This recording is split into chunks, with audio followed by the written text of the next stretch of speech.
ती सेवा, तीच अवस्था पुरुषांची आहे.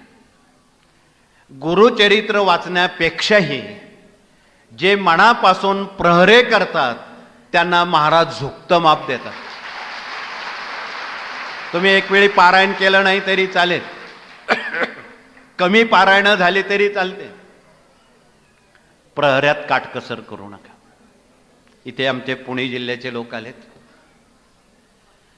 जिथे ज्ञानेश्वर महाराजांनी ज्या रेड्याकडून वेद वदवले त्या रेड्याची समाधी आळेफाट्याजवळ पुणे जिल्ह्यात आहे.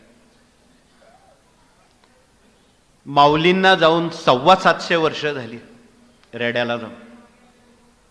आजही त्या समाधीजवळ रेड्याच्या विना खाली ठेवलेला नाही. 750 वर्ष झाले. काही लोक 2-2 दिवस तो विना बाळगतात, कोणी कितीही दिवस तो विना घेऊन ती सेवा रुजू करतात. त्यांना ज्ञानेश्वर भावंडांचा साक्षात्कार होतो आजही. का? ते संजीवन समाधी घेतलेली आहे. आता याच्यापेक्षा अजून दुसरं कोणतं उदाहरण प्रहरेसाठी द्यावं.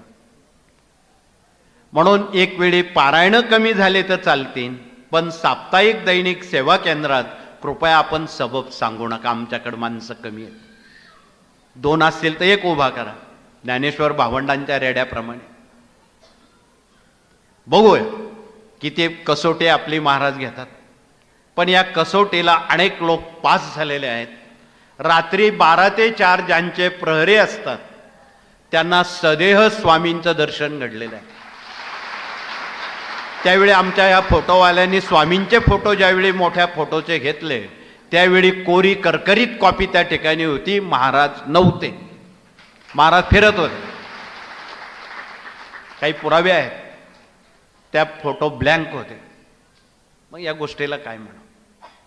आणि एवढंही सांगून जर आपण आपल्या सवलती किंवा सुविधा जर वापरत असो, मग आपल्यासारखे शतमूर्ख आपणच.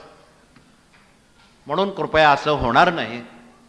त्या नियमावलीत आपण बसतो का हे आपण आपल्या मनाला विचारावं. नसल बसात तर दुसरी कामं करा.